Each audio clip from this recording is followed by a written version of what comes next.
Ladies and gentlemen, thank you for standing by. Welcome to the Paid Search for Law Firms webinar. During the presentation, all participants will be in a listen-only mode. Afterwards, we will conduct a question and answer session. At that time, if you have a question, we ask you to please use the chat feature located in the lower left corner of your screen. Should you need to speak to an operator at any time during the presentation, simply press *0. As a reminder, today's call is being recorded Tuesday, April 26, 2011. And now I have the pleasure to turn the conference over to Anna Sawyer from Trada. Please go ahead, ma'am. Hi, everyone, and welcome to the Trada webinar, Search Marketing for Law Firms. My name is Anna Sawyer, and I am the marketing manager here at Trada. So I run many of our online marketing campaigns, including all of the paid search for Trada. So while we are not a law firm, a lot of the goals and struggles are aligned because we're also focused on lead generation, and we also work in a competitive space. So I'm very compassionate to the difficulties of search marketing for the legal profession. And I'm very pleased to introduce Dan Tisser. Dan, if you could say hello so everyone recognizes your voice. Hello. This is Dan. Dan is an account manager here at Trada, and he works with multiple law firms. He helps them to optimize their search marketing campaigns. So we'll hear from him in a little while, and he has some great insights into ways you can do pay-per-click marketing yourself and be really smart about it. And finally, we're absolutely thrilled to be joined by Lee Rosen of Rosen Law. And Lee, if you could say hello so everyone recognizes your voice. Hey, it's great to be here. Thank you, Lee. Lee is a divorce lawyer from North Carolina, and he's also an internet marketing thought leader. He really understands the importance of using search marketing, but also content creation and keeping an up-to-date website, and he's really committed to it. So one of the things he does best is that he offers value to potential clients and current clients that goes totally beyond legal services, and he's really seen the value that it brings back to him. So we will be hearing from him a little bit later in the webinar. Before we proceed, I just wanted to mention that, yes, we will be having a question and answer session at the end. And you can go ahead and type your questions into the search box anytime. You can start doing it now, and we will answer them at the end. You don't have to wait until then. So let's get started. So as part of your legal marketing strategy, pay-per-click, or sometimes it's called PPC, or search marketing, or paid search advertising, it creates visibility for your law firm's website by strategically placing ads in front of people on the internet who are looking for legal information. PPC is cost effective, and it fits into all marketing budgets. And we're going to get right into it. So let's first start talking about bidding on competitive keywords. So we all know that DUI and personal injury often top the list for the most expensive keywords in paid search. But every type of law comes with highly competitive keywords. Divorce law, criminal law, tax attorneys. All of you guys struggle to rank for the search terms that get the most business. So you can see on this list of some of the highest cost PPC keywords, law firms are bidding on the majority of them, actually. In many ways, this is a great thing because, after all, AdWords, Yahoo, and Bing, they all work like a market, and demand drives price. So while these keywords could be costing you literally upwards of $50 a click, as I'm sure you already know, they're also the most profitable keywords in paid search. And if you're thoughtful, about building your paid search campaigns. So, the thing to keep in mind is that they're expensive for a reason. So this is a good time to remind you that in paid search, cost isn't everything. So if you say, you're a North Carolina divorce attorney, like our excellent guest Lee Rosen, trying to get your keyword North Carolina divorce attorney to rank on the first page on Google. So if you're smart about the way you structure your campaign and optimize it, you could actually rank higher than another North Carolina divorce attorney, and you guys could all pay less. So because cost isn't the only thing Google and the other ad networks consider, ad position is based on this very complicated algorithm called quality score. The point of the whole quality score is to reward advertisers who are providing a good experience for search engine users. And this usually boils down to relevance.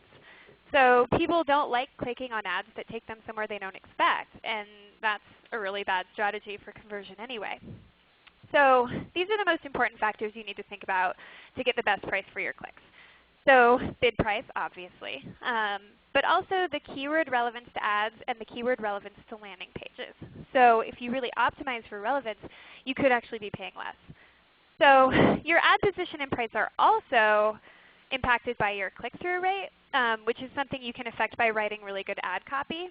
This is great because it means the success of getting a good click-through rate will bring you more success by giving you a better quality score, and everything is, sort of cohesive. So, but let's get back to those three factors that you can have the most control over, especially at first. So bid price, the keyword relevance to ads, and the keyword relevance to landing pages. These concepts are the foundation of a successful paid search campaign. Remember that search engines reward thoughtful work and optimization just as much as price. And this levels the playing field, and it gives you an opportunity to beat your competitors just by being smart. So when you are building your paid search campaign, relevance is very, very important. In order to help you keep your keywords and your ads and your landing pages relevant, here are some steps that you can follow. Number one is create very small thematic ad groups. Now, a very, very common mistake in paid search, especially when you're getting started, or just if you don't have a lot of time to do it, is to take all of your keywords and just chuck them into one big ad group. And this is one of the biggest mistakes that you can make. The second one is to make sure that each of your keywords is represented in every ad within an ad group. Now if you think about this, this sounds pretty tricky, but if you have really, really small ad groups where each ad group has a very small number of keywords, we're talking 10 or less, and they're all just variations of the same keyword, it makes this step a whole lot easier. The next one is to use your keywords in the display URL. This is another thing that it's kind of like a little trick that helps you to keep your ad relevant with your landing page and with your keywords. If you can see here on the left, the thing we're searching for here is bankruptcy lawyer. And on the left, they've taken the display URL, which, by the way, doesn't actually need to relate specifically to the actual landing page URL because it's just something people see. They've gone ahead and put the word bankruptcy in there. And on the right, we have a little missed opportunity over here. And finally, whoops, wrong slide. Include your keywords in your landing page. Now, just with the idea here that we're trying to create relevance between the ads, the ad groups, the keywords, and the landing page, some people seem to think it's a good idea to work backwards. So write your landing page first, then choose your keywords and write your ad based on that. That will keep everything relevant. And once again, I just want to remind you to avoid the mistake of putting a whole bunch of keywords all into the same ad group. So if you see here, if this was going to be an ad group, we have law firm, attorney, legal, find a copyright lawyer. You should really be creating ad groups maybe all with the same word, legal, all with the same word, attorney. And that will help you to keep everything relevant. So I'm going to show you our next slide where we're actually going to be conducting a poll. So if you can go ahead and just don't use the chat box, just go ahead and if you'd like to answer this, type right into the box on your screen, and you will see some results showing up on the side of your screen. So let's get to the next thing. So if we're talking about spending $50 a click, we should be talking about conversions. And yes, this is a picture of a conversion van. That was my image for this slide.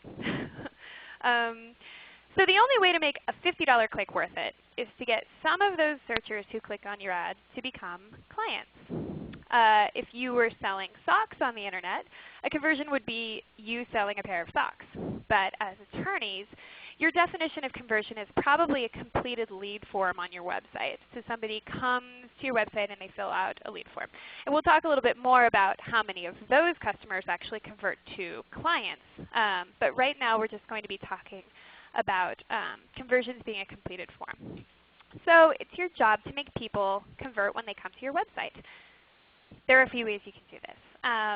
Number one is write a compelling ad that sets the searcher up to convert, and then drive traffic to a landing page that's designed to convert. So first, let's talk about ad copy. You want to write an ad that captures the searcher's attention. Something that clearly states what they're going to get and something that provides a compelling offer. So here are 6 practices you can use to help write the most compelling ads. Number one is use all 70 characters. So you get a certain number of space in an ad, and if you're just writing legal advice, Denver law firm, we've been in business for a while, you're really wasting an opportunity here. So definitely make sure that you can fit as much into this ad as you possibly can. Number 2, and this really should be number 1, is always use a call to action. A call to action is when you tell someone who's reading your ad what to do. This is something that really has been proven to increase conversions. So here it's click now. It could be sign up. It could be call us. But we want to just show that you need to give a directive. So number 3 is use title casing. This is sort of a little known trick among people getting started in paid search. It might feel unnatural, but it really does help your ad to pop. So the next one is check your grammar. Now, not everyone is as allergic to bad grammar as I am, but it does make a bad impression. And this is your first impression. So definitely make sure that you check your grammar and your spelling. The next one is be conversational. Ask a question. Hey, need a divorce lawyer? Anyone need help? We're ready here. We're here. Call us. Make it a little bit of a conversation. Create a little dialogue. And finally, and this is very important, always test. So paid search is amazing in that you can use it to generate data that you can use all over the place, and we'll actually hit on this a little bit later, but it generates data quickly. If you're going to split test pages on your website, you have to set up a whole split testing thing. But in order to split test ads using paid search, it's built right into it. So we always suggest you create 4 ads for each ad group, and then write 4 different messages. Test them, see how well they perform, check their conversion rates, let them run for a little while, and then take the 2 that didn't perform as well as the other 2 and swap them out with new ones. And always keep testing. Don't give up on that. It's very important to keep a paid search campaign dynamic because if you're not doing it, your competitors probably are. So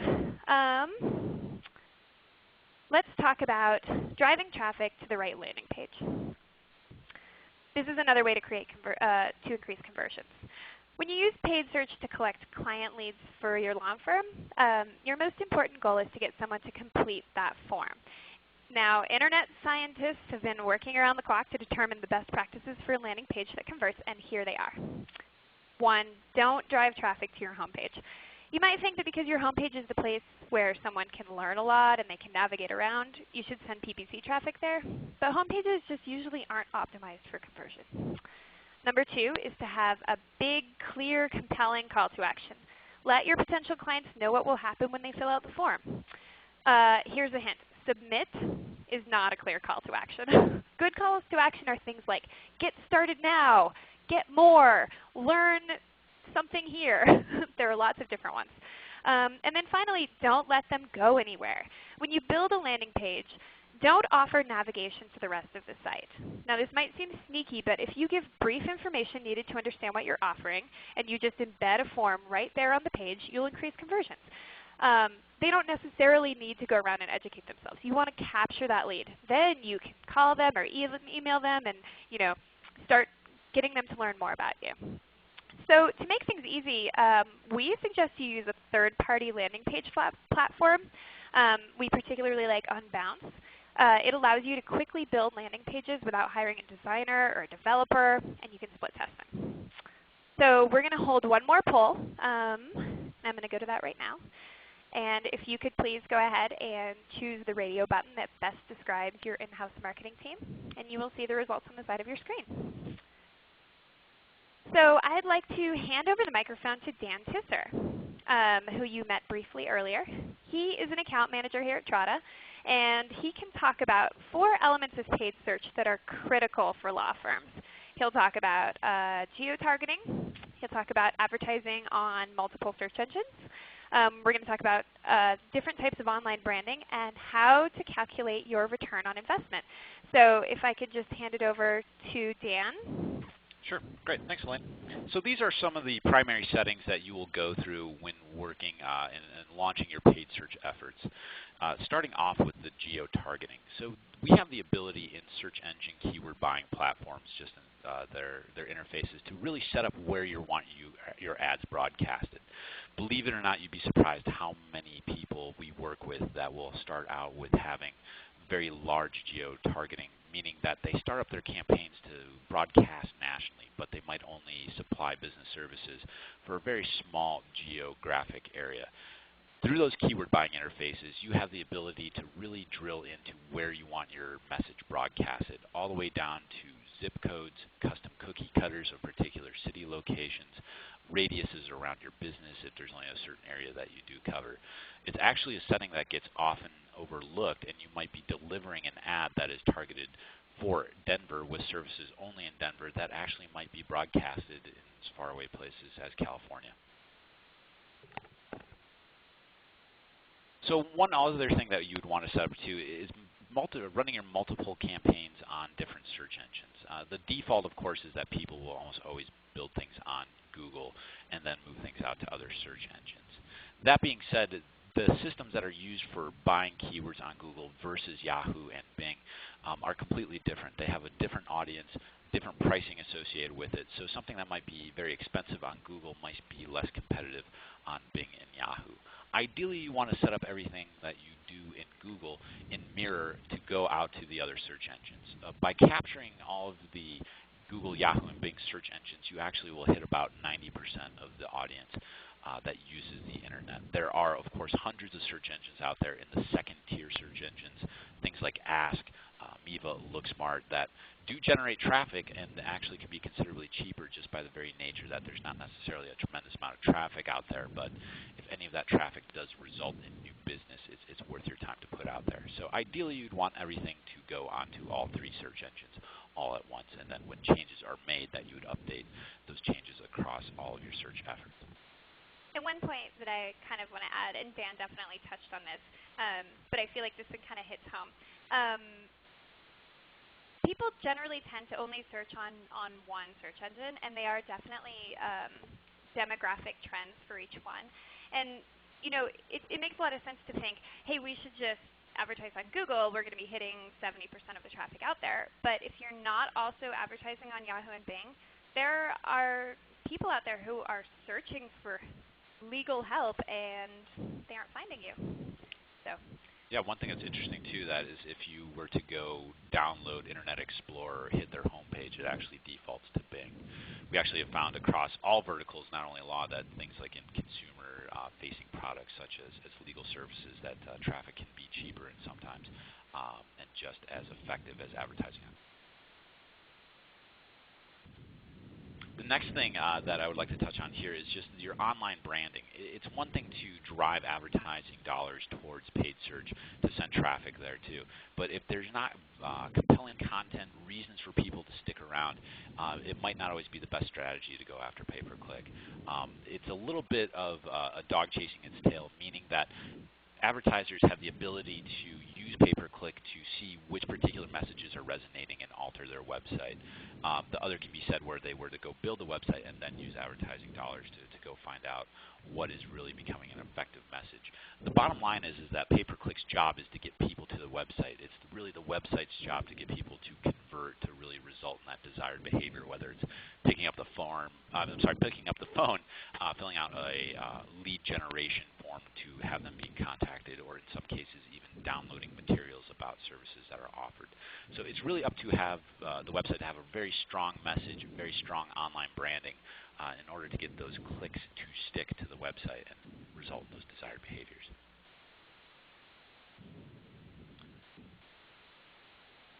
So if there's any one topic that I'd probably spend the majority of my time talking to new advertisers in the world of paid search is really calculating ROI. And this is, of course, the nice thing about pay-per-click is that since you are paying per inbound lead and inbound traffic to the website, it becomes very easy to calculate how much is being spent, how much of that traffic is resulting in business. So knowing what the lifetime value of your client, and not just that any one client, but then also in a business where referral business is a huge part, to understand what the average amount of new businesses generates from existing clients. Knowing what those numbers are make the search volume traffic of around a $50 click in the more competitive law fields a little bit more digestible, meaning that it makes a little bit more sense that a DUI client might result in thousands of dollars of new business, that understanding that a $50 click all of a sudden can become worth it. And it's really the thing that should be in place to understand how much can be tolerated from particular keywords that do or do not result in new business, and then also understanding what those efforts do. So understanding really the ROI, the return on investment for what goes into a pay-per-click and what comes out of the search efforts and what happens with that website, the results in new business, really you have a real strong understanding as to whether it's of value or not. Of course, the very nice thing about pay-per-click is that it's very scalable, meaning that if there are particular messages that are working, it's very easy to go alter your pay-per-click efforts around the particular messages that are working well.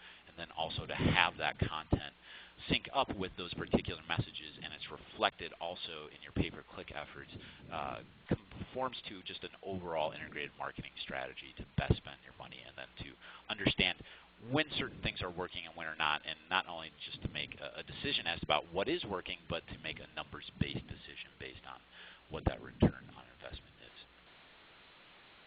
Thank you, Dan. So finally, Dan and I would both like to introduce Lee Rosen, who we met briefly at the beginning. Lee is a divorce lawyer in North Carolina, as I mentioned. He was profiled in the New York Times because of his savvy marketing strategies and his use of contemporary tools to market his business. He really is a branding marketing powerhouse. We really like Lee because he gets really into marketing. He creates a ton of content. He does podcasts. He uses video on his website. Generally, he has a site that's set up for success at conversion. And he was kind enough to join us today and answer some questions and be an example of how to set up your site for a successful paid search campaign for your law firm. So, there are a few things that we can learn from Lee. And Dan, if you could kind of take over and go over these a little bit. Yeah, and actually, Lee, if you could just chime in here briefly, just talk a little bit about your own online experience, not just generating traffic with paid search, but also then just that website development and just the content generation that you've done.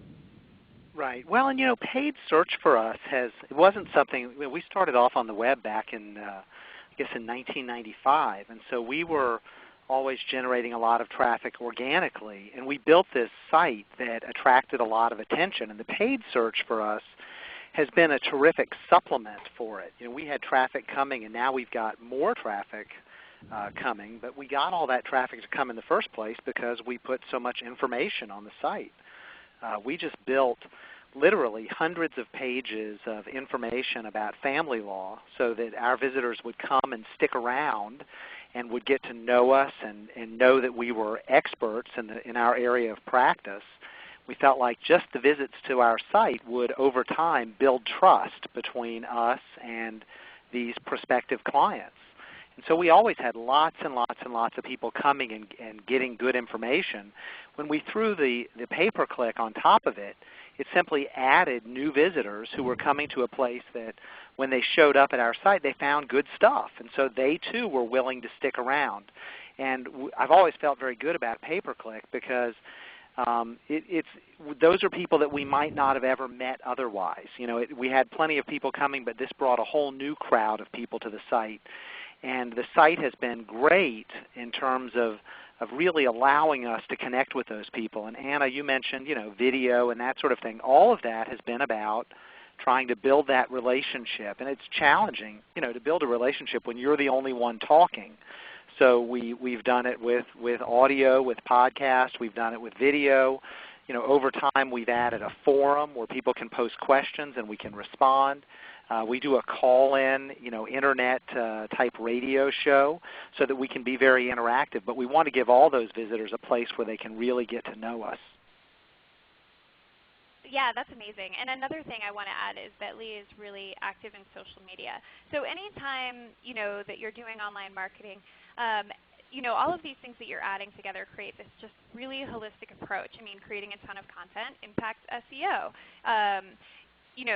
Doing a lot of social media, while it can be difficult to measure, it absolutely always increases your brand. I actually found out today that Lee has 14,000 Twitter followers. Is that correct, Lee? There are a whole bunch of them. Yeah, I don't know how many it is right now, and we use Twitter. We have conversations.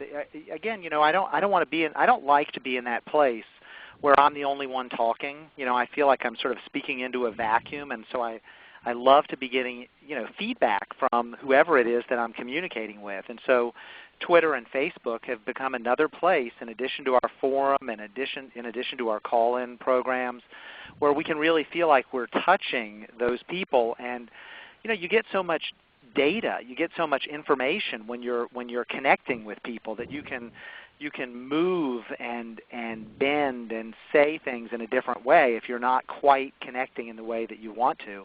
And so for us, boy, Twitter and Facebook have just been fantastic opportunities to have that direct connection and feel like we're having a conversation rather than just speaking at people.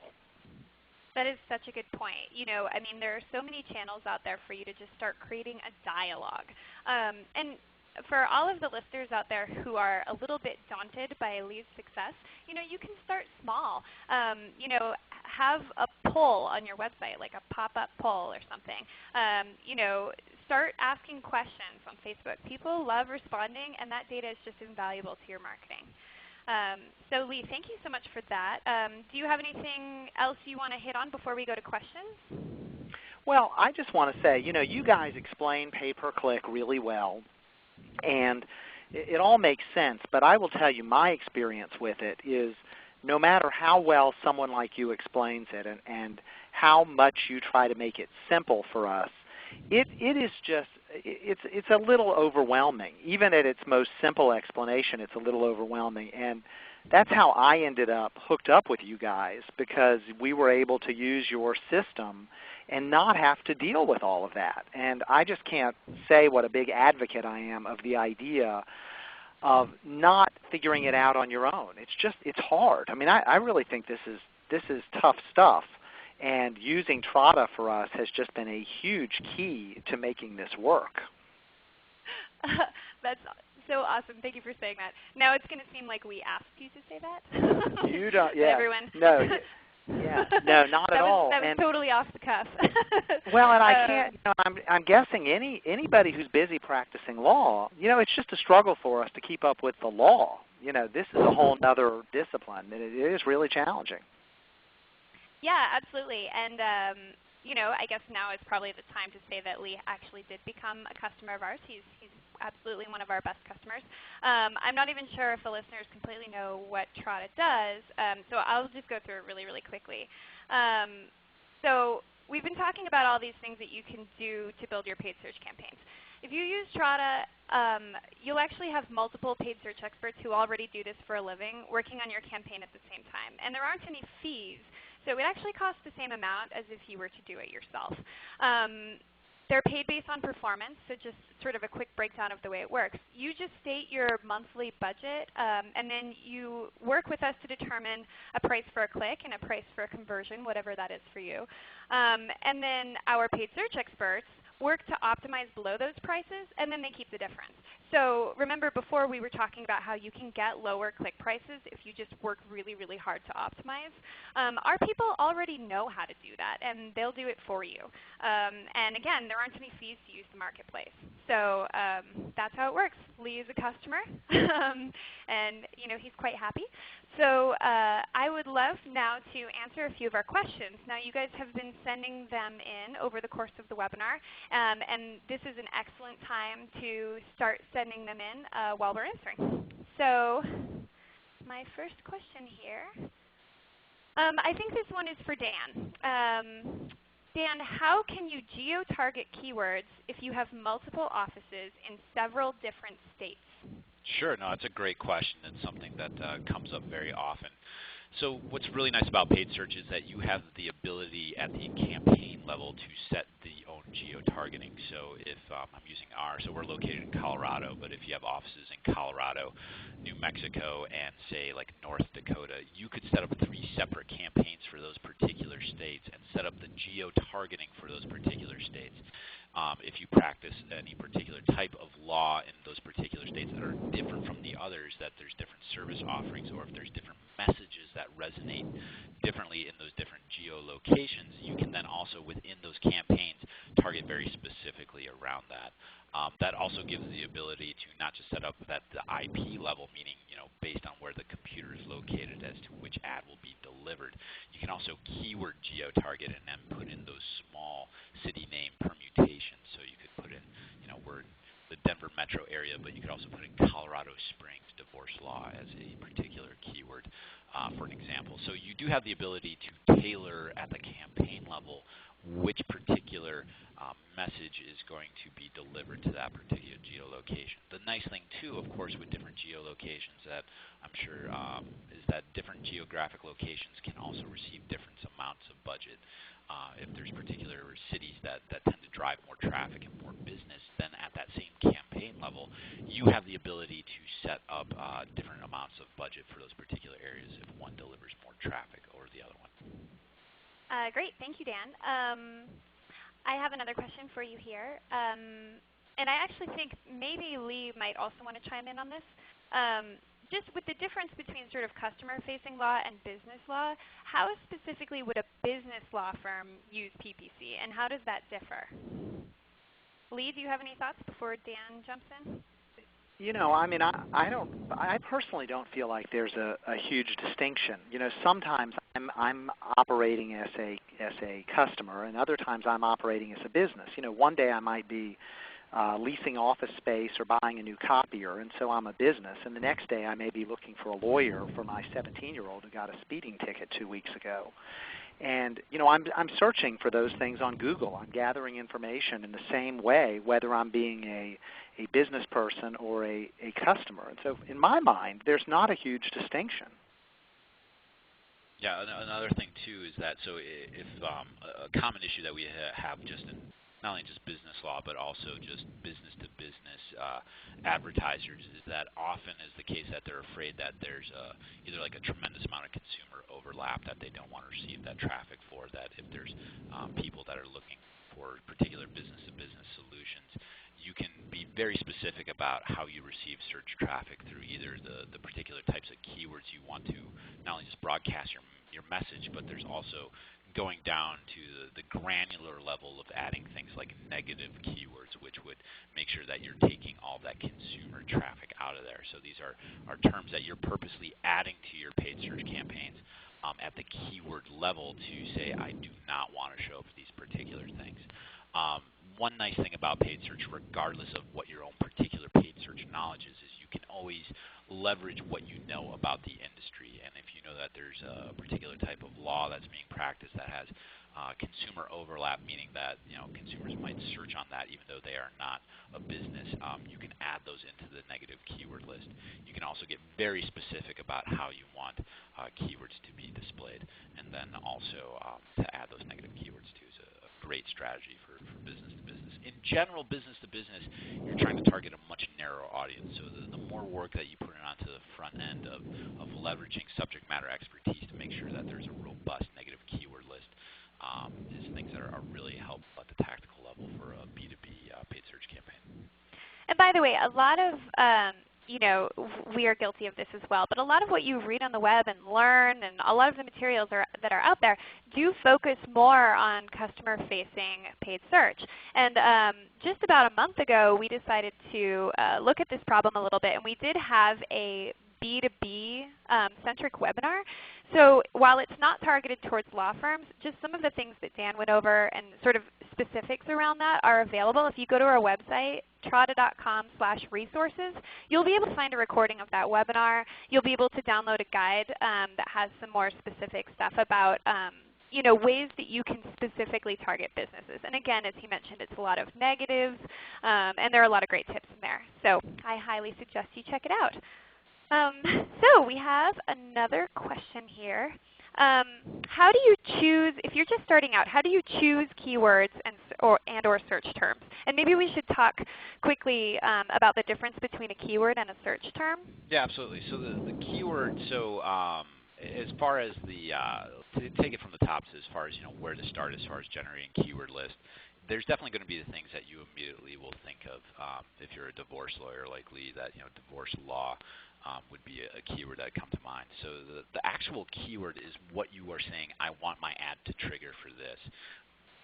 The difference that Anna was mentioning there about what is triggers versus a search term. So if someone were to type into the actual search engine, divorce lawyer in North Carolina specializing in family law, you could, of course, as being the advertiser, go try to figure out and really put your consumer behavior cap on and really try to figure out how someone might go look at very long search terms and then just go to try to build as a secondary strategy those much more what we call a long-tail keyword that would capture what I just mentioned, divorce law, North Carolina, specializing in family.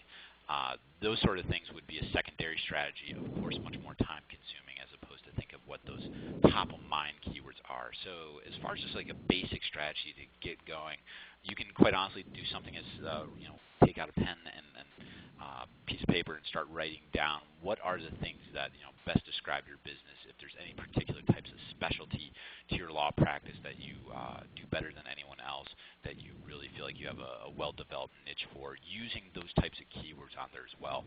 You can also start to look at your website too to make sure that we're using those quality score best practices, that the keyword is matching what is getting written into the ad, that's matching the landing page. That is probably the best strategy to go out there to say, okay, what do we really highlight on our website? What areas of practice do we really emphasize, and use that as a nucleus to go out there and build those keyword lists. Needless to say that a well-built, robust paid search campaign can have literally thousands of keywords in it. Thank you, Dan.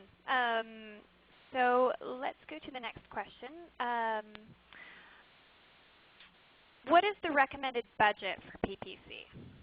Oh boy, that's a great question.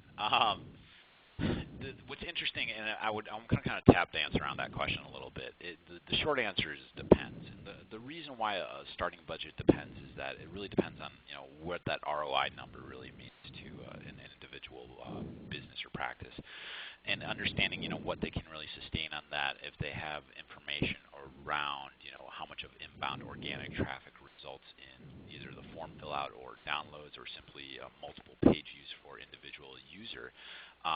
You can start to back out a little bit, understanding how much that is to really start giving those efforts. The nice thing about paid search is that it does scale so nicely. So if you do go through the effort of creating thousands of keywords, building those top-of-mind keywords versus those really long keywords search strings, if you're finding out that you're getting good traffic from it, it's resulting in a reasonable amount of new business from that search traffic. The content is just simply is able to then scale across budget. It's just simply saying this is when this ad is going to be broadcasted. By adding more budget, that simply means that you are able to display those ads longer.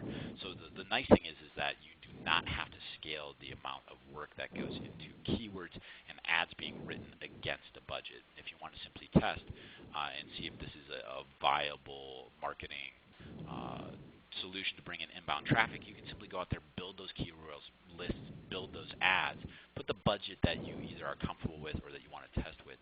If things come back favorably, you can certainly go in there and expand budget as well.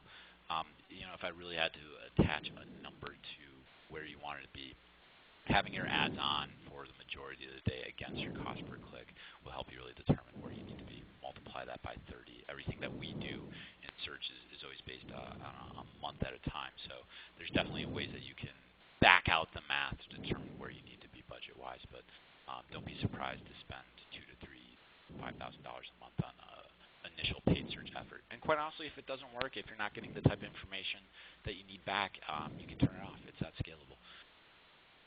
Thank you, Dan. And Dan, is it fair to say from what you just said, if your budget is ultimately say $5,000 a month, right, you can easily test whether that's going to make sense at $500 a month, right? Absolutely, sure. It's certainly so. The having $500 a month, against a $50 cost per click, just for good round numbers, means that you could receive 10 clicks in a day.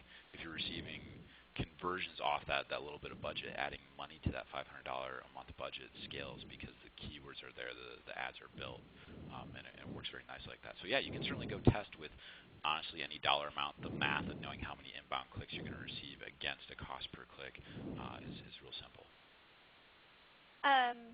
So I have had a few questions about SEO, and I think we should first clarify the difference between SEO, and then maybe also the way that SEO works with PPC or SEM, and kind of how they work together. Let me just kind of give you a specific. We had one question. How can you tie PPC into CMS keywords? And I believe she was referring to the program that she uses, maybe it's WordPress, to add things like metadata, and that's all sort of the SEO side of things. And then I had another question about SEO as well. So let's just kind of talk about how that works all together. Sure. So there's a lot of three-letter acronyms, and just to take it from the top, search engine marketing is the big umbrella term, the SEM, and that the components that contribute to search engine marketing, generally speaking, are SEO, which stands for search engine optimization, which is your organic listings, versus where we're really focusing on what Trada does also is pay-per-click. So in order to get those things to work properly, so organic effort and generating that content where Lee's been so successful is building hundreds of pages of information for people to really understand who you are, what you do, and start building that relationship. That is all things that will drive Lee's organic presence on search engine result page. So to really take it basically, the organic listings are the ones that occupy the longer listings in the bulk of a search engine result page. Pay-per-click is the space that is up for grabs through keyword buying interfaces across the top and along the right-hand column.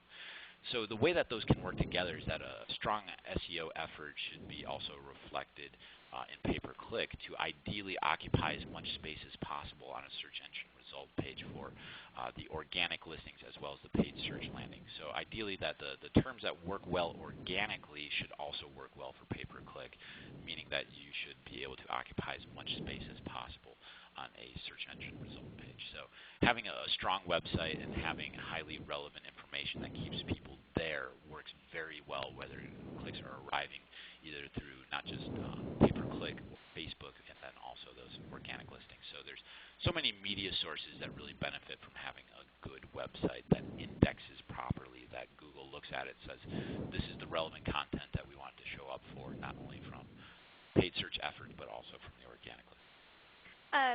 And again, I'd like to mention that we actually have visited this topic in the past. We did another webinar a few months ago about SEO and PPC and how you can use data from both to inform one another and how you can use them together.